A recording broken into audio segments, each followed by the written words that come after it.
আচ্ছা গাইস, আমরা 4 নাম্বার থেকে আজকে শুরু করব অনুশীলনী।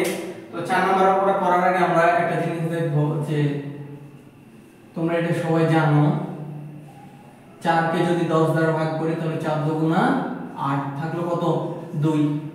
ঠিক আছে, তাহলে বলো তো এখানে ভাজক কে?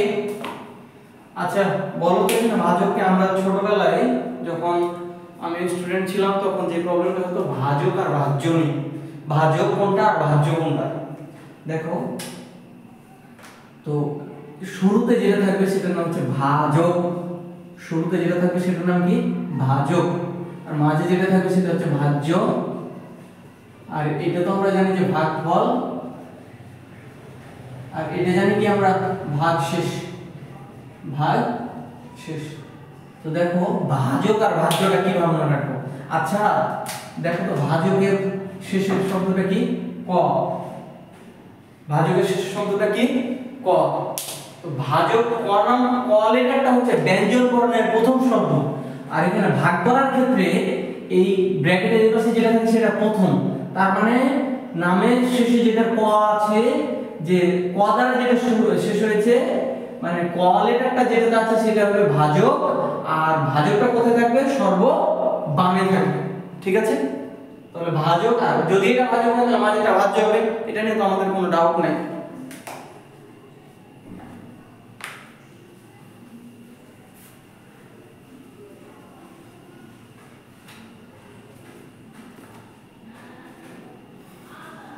দেখো তাহলে বলছে যে 4 নম্বরের 1 অনুশীলনীর 4 নম্বরের 1 বলছে ভাগ প্রক্রিয়ার মাধ্যমে, ভাগ প্রক্রিয়ার মাধ্যমে এতকে এত দ্বারা ভাগ করো। ভাগ প্রক্রিয়ার মাধ্যমে x⁴ - 3x² + 1 কে 2x² - 3 দ্বারা ভাগ করো।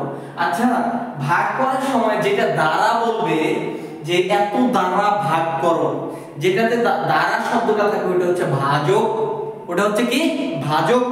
তাহলে বাকি যেটা থাকবে সেটা কি ভাজ্য। তার মানে ভাজকটা কোথায় থাকবে? সর্ব বামে থাকবে। দেখো 2x² -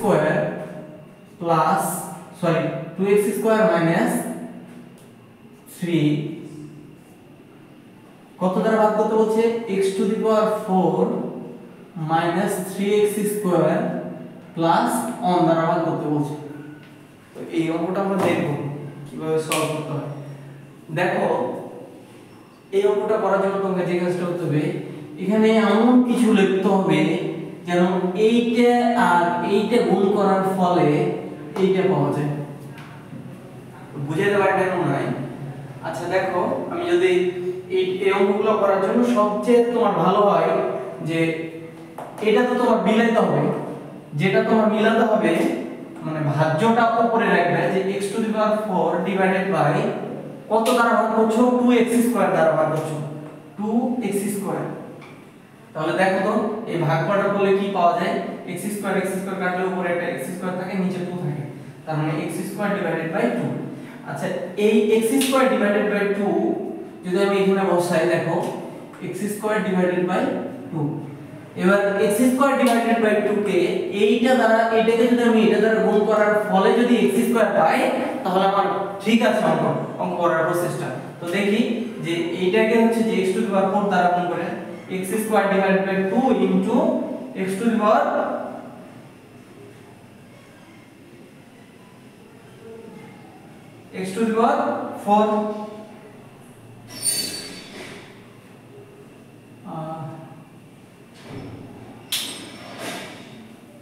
সরি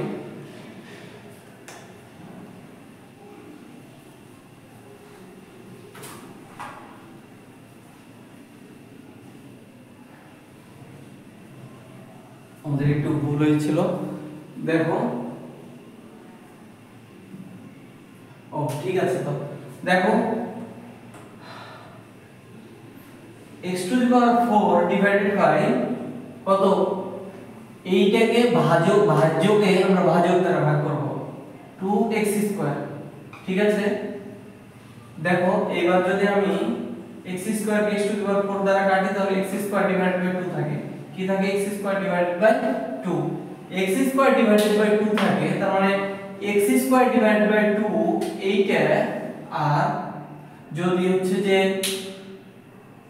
এই 2x স্কয়ার গুণ করে x টু দি পাওয়ার 4 হয় তাহলে আমাদের প্রসেসটা ঠিক আছে। দেখো তো x square divided by 2 into 2x square সমান কি হয় 2 2 কাটে তার মানে x স্কয়ার আর x স্কয়ার কি হবে x টু দি পাওয়ার 4 দুইটা x আর চলকের নিয়ম অনুসারে 2 আর 2 কত 4 তার মানে এটা ঠিক আছে। ঠিক আছে, তাহলে এটা দ্বারা এটাকে গুণ করার ফলে আমরা যেটা পেলাম যে x টু দি পাওয়ার কত 4 x টু দি পাওয়ার কত পেলাম 4 পেলাম। এইবার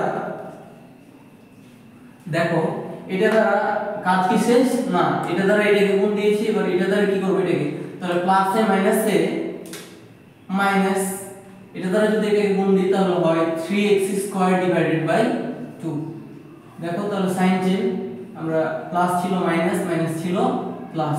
ঠিক আছে, তো দেখো এইবার এটা কাটে, তারপরে এটা কি করব, তো তোমরা অনেকেই এইখানে যোগ করতে পারো আবার বাইরে থেকে যোগ করে নিয়ে এসে এখানে বসাতে পারো।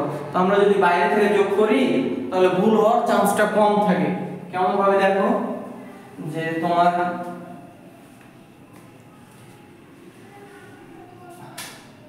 Plus 3x square divided by 2, আচ্ছা এখানে 3টা x স্কয়ার আছে আর এখানে হচ্ছে 3/2x স্কয়ার, তার মানে এটাও গরু এটাও হচ্ছে গরু, দুইটাই একই জাতীয় রাশি, আর একই জাতীয় রাশি হলে কি করা যায় যোগ করা যায়। তাহলে হচ্ছে 3x স্কয়ার ডিভাইডেড বাই 2 যোগ, মানে এই দুটো যদি যোগ করি তাহলে উপরেটা যেহেতু -3x স্কয়ার আছে তার মানে 2 লসাগু 3 2 2 কাটলো 3x স্কয়ার মাইনাস 3 দুগুণে কত 6x স্কয়ার, তার মানে 6টা থেকে 3টা বাদ দিলে -3x স্কয়ার ডিভাইডেড বাই 2, তার মানে এই দুইটা যোগ করলে পেলাম যে -3x স্কয়ার ডিভাইডেড বাই 2। আর প্লাস 1 এর যেহেতু ব্যবহার হয়নি সেহেতু এটা নামাই দেব, সেহেতু এটা কি করব নামাই দেব। ঠিক আছে, এবার দেখো এবার আমাদের কাজ হচ্ছে যে আবার ঠিক একইভাবে এখানে কত লিখলে ওইটা আর এইটা গুণ করার ফলে এইটা পাওয়া যায়। তাহলে এটা আমরা রিস্ক নিব না, এটা আমরা কি করব, যেহেতু এটা মিলানো লাগবে তাহলে এটাকে আমরা উপরে দেব, এটাকে আমরা কোথায় দেব উপরে দেব। দেখো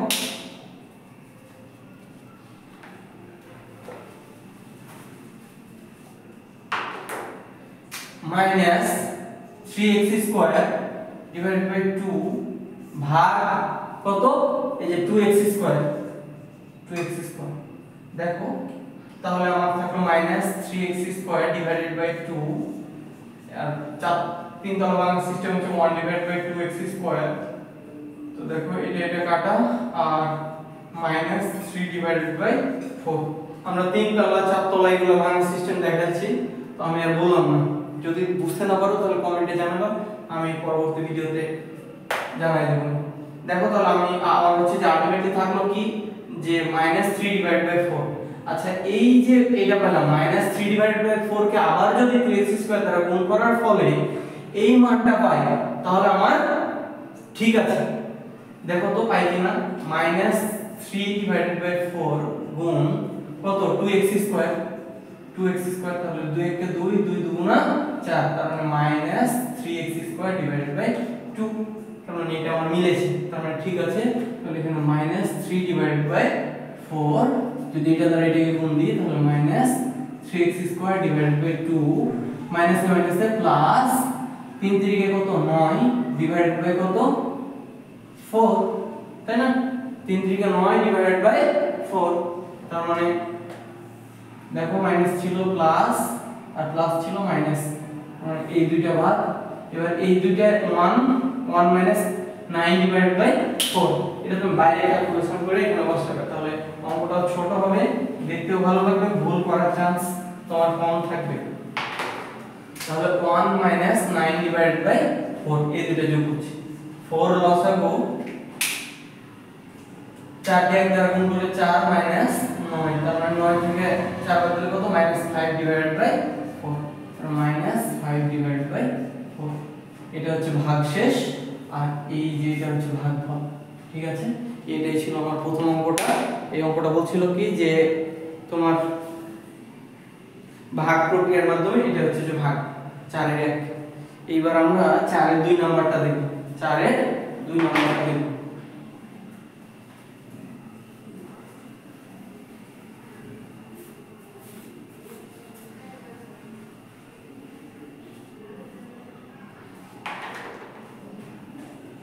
চারের 2 নাম্বারটা কি বলছে যে ভাগ প্রক্রিয়ার মাধ্যমে এতকে এত দ্বারা ভাগ করো এবং ভাগশেষ উপপাদ্য ব্যবহার করে তোমার পাওয়া ভাগশেষের সত্যতা যাচাই করো।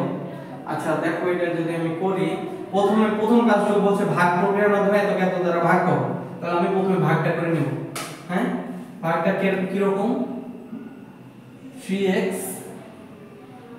- 2 ভাগ 5x cube minus 3x minus 2, 5x cube minus 3x minus 2। আচ্ছা দেখো তো এই ভাগটা আমরা করব আগের সিস্টেমে যে কি রকম, এইটা উপরে এটা নিচে, মানে 5x cube divided by 3x, মানে একটা এখান থেকে যদি একটা যায় এখানে থাকে x স্কয়ার, তার মানে 5x cube 5x square divided by 3 যদি এখানে লিখি 5x স্কয়ার ডিভাইড বাই 3, এটাকে যদি আমি এটা দ্বারা গুণ দিই তাহলে 5x কিউব পাবো। হ্যাঁ দেখো যদি এটাকে কত দ্বারা গুণ দিব, 3x দ্বারা যদি গুণ দিই তাহলে 3 3 কাটা, x স্কয়ার আর x মিলে কি হয় x কিউব, তার মানে 5x কিউব। ঠিক আছে, কাজ কি শেষ না? এটা দ্বারা এটাকে গুণ দিয়েছি বা এটা দ্বারা এটাকে গুণ দেব, তাহলে প্লাস এ মাইনাসে মাইনাস, তার মানে দেখো 5 দুগুণ কত 10, 5 দুগুণ কত 10 x স্কয়ার ডিভাইডেড বাই 3। ঠিক আছে, এবার চিহ্ন চেঞ্জ করব, প্লাস ছিল মাইনাস, মাইনাস ছিল প্লাস, দেখো এই দুটো কাটে আমার। আচ্ছা দেখো একটা x আর x স্কয়ার যোগ করা যায় কি? যায় না, কেননা একটা গরু আর হচ্ছে আরেকটা কি ছাগল, একটা x আর একটা x স্কয়ার, দুইটাতে যোগ করা যাবে না। তাহলে যদি যোগ করা না যায় তাহলে আমরা নামাই দেব, এবং নামানোর সময় আমরা একটা জিনিস খেয়াল করব যে পাওয়ারের ক্রমটা ঠিক খেয়াল রাখবো। দেখো কিভাবে পাওয়ারের ক্রমটা খেয়াল রাখি, তাহলে x স্কয়ার পাওয়ার বেশি আর x পাওয়ার কম, তাহলে আগে লিখব যে 10x square divided by 3 minus 3x minus 2, আগে স্কয়ারটা লিখলাম তারপর পাওয়ার কম তারপর কম। হ্যাঁ এইভাবে সাজাবে, তাহলে অঙ্কটা ভুলবে না আর করতে সুবিধা হবে। আচ্ছা দেখো এইখানে এবার আমার কত লিখলে এইটা এবং ভাগফল আর হচ্ছে ভাজক গুণ করে ভাজ্য পেতে হবে। হ্যাঁ তাহলে দেখি আমরা ঠিক একইভাবে আমরা এটা যদি ভাগ করি যে 3x, তাহলে পাওয়া যায় কি দেখো 10x স্কয়ার আর 3 নিচে রাখবো, তার মানে 3 3 9x। ঠিক আছে, তার মানে x দ্বারা যদি আমি কাটি দেখো তাহলে আলটিমেটলি থাকলো 10x divided by 9, 10x divided by কত 9। তার মানে এখানে যদি আমি এটা লিখি যে প্লাস 10x ডিভাইডেড বাই 9, এবং এইটাকে এটা দ্বারা গুণ দিলে তুমি এটা পাবে। ঠিক আছে, 10x ডিভাইডেড বাই 9 কে যদি 3x দ্বারা গুণ দাও তাহলে তুমি এটা পাবে, তাহলে 10x স্কয়ার ডিভাইডেড বাই 3, তাহলে এটা দ্বারা এটা গুণ দিলাম, এবার প্লাস আর মাইনাসে মাইনাস 10 দুগুণ কত 20x ডিভাইডেড বাই 9, 10 দুগুণ 20x ডিভাইডেড বাই 9। ঠিক আছে, তো দেখো এবার আমরা যদি চিহ্ন চেঞ্জ করি, প্লাস ছিল মাইনাস, মাইনাস ছিল প্লাস, তাহলে এটা কাটা থাকলো কি কি দেখো তো মাইনাস 3x আর হচ্ছে যে প্লাস 20x ডিভাইডেড বাই 9, এইগুলো কিন্তু x, এটা x এটা x, তার মানে এই দুটো আমরা কি করতে পারি যোগ করতে পারি। তাহলে যোগটা আমরা বাইরে আলাদাভাবে করে নেব। দেখো 20x ডিভাইডেড বাই 9 যোগ 3x, তার মানে 9 লসাগু 20x মাইনাস 3 9 27x, 3 9 27, তার মানে minus 7x divided by 9, minus 7x divided by 9, তার মানে এটা হয় যে তোমার মাইনাস 7x ডিভাইডেড বাই 9। আর 2 এর তো কাজ হয় না, কারণ ওটাকে ওইভাবেই নামাই দিলাম -2। ঠিক আছে, রাফ এগুলোর সাইডে লিখবে রাফ, আর বাম পাশে অঙ্কটা করবে আর রাফ করতে থাকবে নিচের দিকে ডান দিকে। তাহলে দেখো এবার আমার কাজ হচ্ছে কি -7x / 9 এটা মিলানো। তাহলে এটা কেমনে মিলাতে পারি আমরা তো জানি একটা নিয়ম যে -7x / 9 এটাকে যদি ভাজক দ্বারা ভাগ দিই, দেখো 3x তার মানে -7x / 9 আর 1/3x মানে x কাটা থাকলো কত -7 / 3 27। ঠিক আছে, এবার তুমি যদি এখানে লেখো যে -7 / 27, এবার এইটাকে যদি এইটা দ্বারা গুণ দাও দেখবে এটা পাবে। দেখো আমি যদি একটু চেক দিই যে -7 / 27 গুণ 3x, তাহলে দেখো 3 একে 3, 3 9 27, তার মানে -7x / 9 আলটিমেটলি এইটাই থাকলো। তার মানে এটা দ্বারা এটাকে গুণ দিলে পাইলাম কত -7x / 9 আর মাইনাস মাইনাসে কত প্লাস, এবং 7 দুগুণ কত 14 / 27। ঠিক আছে,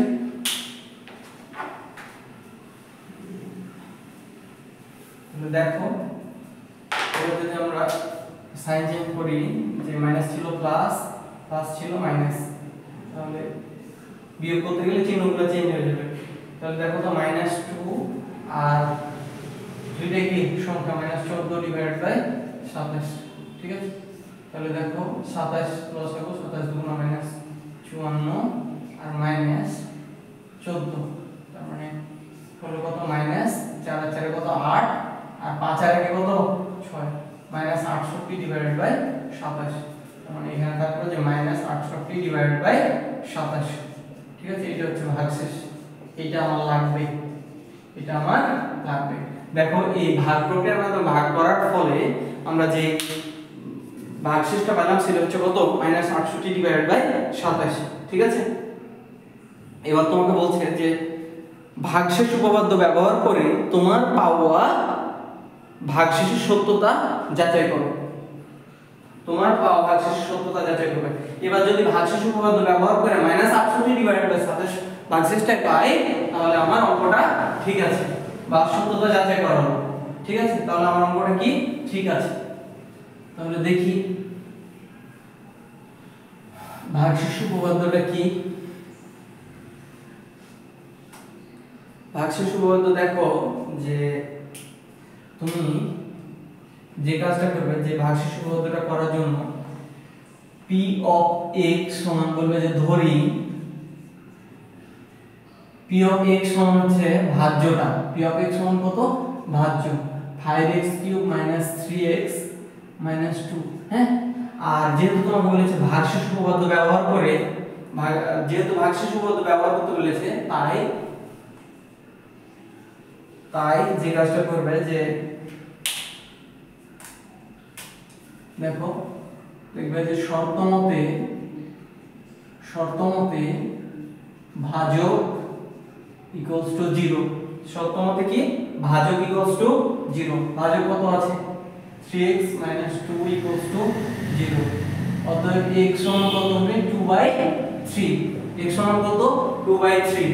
তাহলে এই যে x এর মানটা পেল না, এই p of x এর জায়গায় বসায় দিলে p of x সমান হচ্ছে p of 2/3, p of কত 2/3। ঠিক আছে, দেখো তো p of 2/3 যদি বসাই তাহলে 5 into 2/3 তার উপর কিউব -3 into 2/3 -2। তাহলে দেখো 5 into 2 এর উপর কিউব করলে কত হয় 8, 3 এর উপর কিউব করলে কত হয় 27। এই 3 3 কাটা, তার মানে আলটিমেটলি থাকলো -2 আর -2, তাহলে -4। ঠিক আছে, তাহলে এখানে থাকলো 5, এখানে যদি না বুঝো দেখো দুই লাইনে করে -2 -2, 5 আর কত 40 / 27 আর 2 এর 2 কত -4। দেখো এবার আমরা যদি এইখানে লসাগুটা করি তাহলে কত পাই 27 লসাগু 27 সাথে কাটলো 40 আর হচ্ছে 4 27 কত হয় দেখো 27 গুণ 54 54 মানে 108 হয়। এবার 108 থেকে যদি 40 বাদ দাও তাহলে 10 থেকে 8 থেকে 0 বাদ দিলে কত 8 আর 10 থেকে 6 বাদ দিলে 10 থেকে 4 বাদ দিলে কত 6 তার মানে মাইনাস যেহেতু বড় মাইনাস 68 ডিভাইডেড বাই 27। দেখো ভাগশেষ উপপাদ্য ব্যবহার করে তুমি ভাগশেষ পেয়েছো মাইনাস 68 ডিভাইডেড বাই 27 আবার তুমি ভাগ প্রক্রিয়ার মাধ্যমে ভাগ করার ফলে মাইনাস 68 ডিভাইডেড বাই 27 পেয়েছো। তারপর লিখবে অতএব সত্যতা যাচাই করা হলো। আজকের ভিডিওতে এই পর্যন্ত, আমরা একে একে সবগুলো ক্লাসই করব, ঠিক আছে? তো যদি প্রবলেম থাকে বুঝতে অসুবিধা হয় তাহলে কমেন্ট সেকশনে জানাবো।